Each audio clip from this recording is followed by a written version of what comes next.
What's going on, One Piece pros? It's me, Sergio B, back at it in the place to be, PPG. And if I'm on the track, you already know it's a no red gang deck profile. And on top of being a no red gang deck profile, it's also the cheapest deck in OPO3. So let's get back to work at the Galila Company and let's talk about Iceburg. Okay, so today we're going to be talking about Iceburg. So Iceburg is the purple leader, 5 life, and he says that he cannot attack, unlike most leaders in this game. It's going to become a little more popular. In set 4, we're getting leaders like Vivi and Rebecca, which are other leaders that can't attack, but get an effect such as this one, where Iceburg says you don -1, and then you can summon a Galila Company character from your hand with a cost 5 or less. So instead of attacking, we're getting a 5-drop creature for 1 mana. So value-wise, it's nothing but plus, and that's what we're looking for all time. So now let's go ahead and get into the cards individually. We're a purple deck, so you already know we have our 4 stage that ramps us. Really, it'd be awesome if it had a trigger. That's what I'd be wanting in a perfect world, but as of right now, we try to see the stage so we can start ramping and doing what our deck wants to do with as much mana as possible, as quick as possible. So in this deck profile, instead of starting with the 1-drops and stuff, I'm gonna go ahead and show you the Galila package. So first up in the Galila cards, we have Kaku. Now Kaku is probably the best out of all the targets you can summon because he can get banished by don -1 while he's attacking. Kaku, when people see him on the board, they're gonna think just, red alert, this is a target, this is a threat. People are gonna combo out to not take banish. Banish in this format is very good. Banish is really good against the yellow decks, and banish is very good against decks like Nami, which want to capitalize off triggers, and yellow decks like Katakuri, Big Mom, both versions, they will always want to capitalize off their triggers. So if you're banishing, whatever setup they have to account for it, and there's no way to play around 9k swings, 10k swings. You can guarantee, since your leader is not swinging, you can guarantee that this banish is going to go through. And on top of being the best Galila, of course they gave him counter because he's king versatility. This is the card you want to, most of the time you want to search for, and he's going to be the one you want to don up to make sure his attacks go through. Since our deck doesn't keep a lot of advantage, we have to make sure our opponent is getting as little advantage as possible, which includes banishing. Next up, we have 5-drop 6k Lucci with, of course, counter, because Galila with that versatility gang. He says when attacking, don -1, we rest up to one of our opponent's character with a cost of 5 or less. So he's really meant for blockers when we need to make sure Kaku needs to get through. Any, if the blue deck is bouncing their 1-drops, we get the 1-drops tapped so we can swing at them.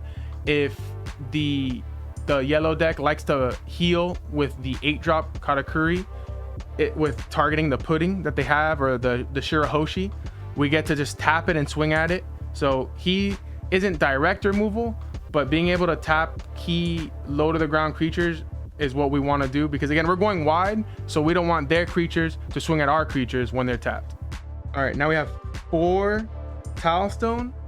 Talstone is a 5-drop 6k counter with 1000 counter on KO. If our leader is Galila Company, which he is, Iceburg, he's gonna add 1 don to our don deck, and it's gonna be rested.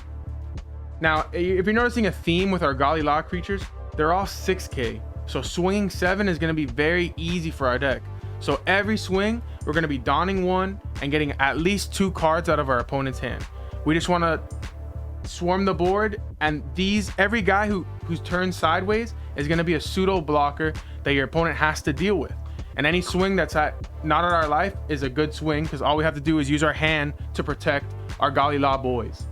And even when they're dying, like this guy, he's going to give us advantage by making our opponent maybe not swing at him because they don't want us to ramp, and just get free advantage off of our cards. The next 2 Galilas are at 3. So we have Play Lulu and 3 Polly.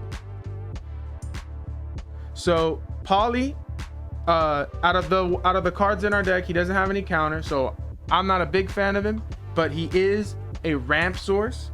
He's on play, pay 2 mana, we gain 1 don active, which is very key from our Dawn deck. Then if we have 8 or more Dawn, we KO up to one of our opponent's characters that costs 4 or less. So getting rid of, you know, blockers, attackers, anything we can't get rid of naturally by swinging at, that's what Poly's for. Again, he doesn't have counter, so he's not super versatile, and we always have a way to get to him with our searchers and, you know, our stabilizers that let us draw. So we always have access to him. And next, Lulu.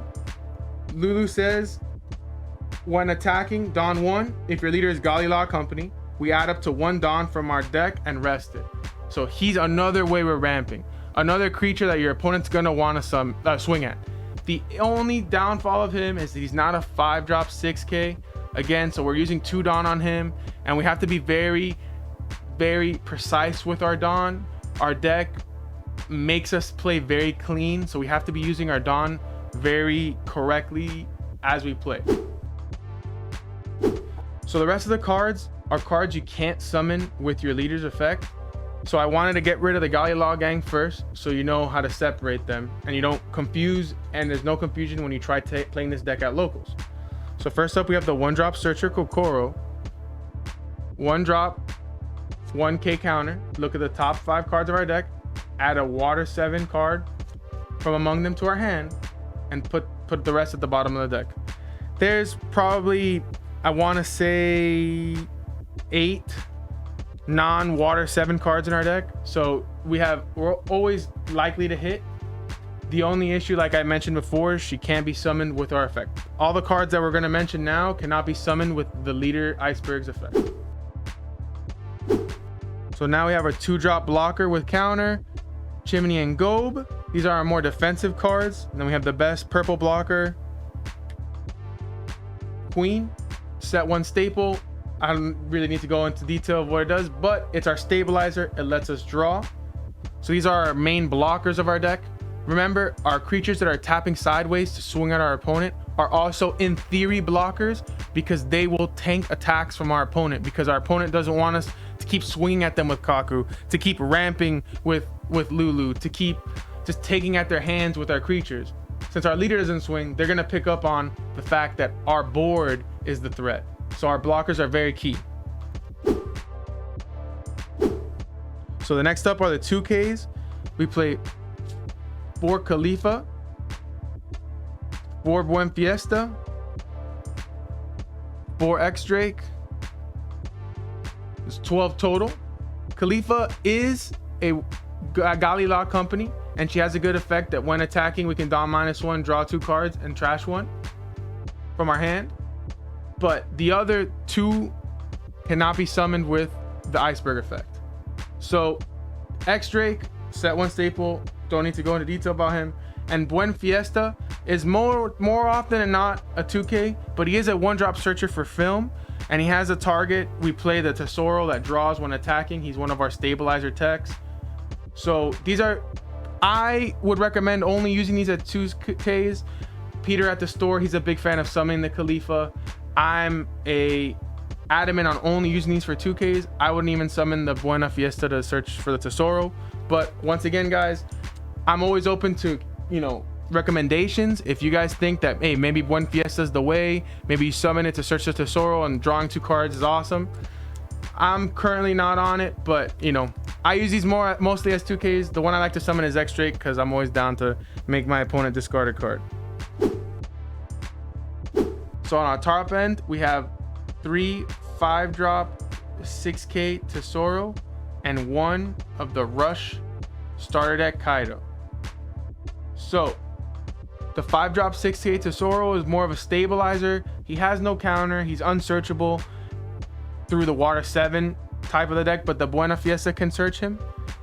He's more to stabilize our hand, because again, our hand is going to be eaten up protecting our board, because our board is going to be our life. You know, the only way to swing is with our creatures, so we need to be getting our cards back in hand, and we're trying to play as many cards in purple that plus us cards. And then the 9-drop Kaido, he's more of a finisher. They're never really expecting rush. He also kills a blocker. A lot of people don't play around the purple rush, so I back and forth about playing 1 and 2. I think you only really need to see it once, so Right now I'm with 1, but I could definitely see him being played at 2.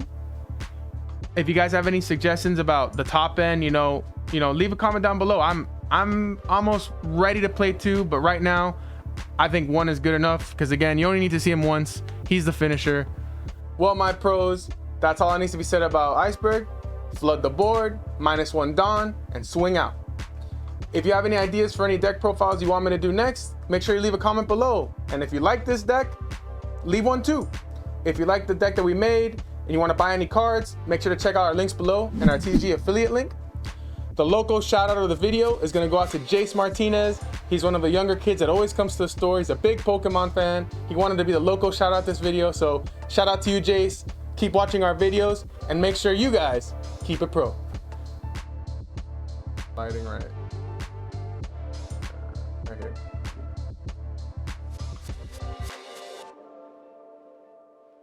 Let me know when you're recording.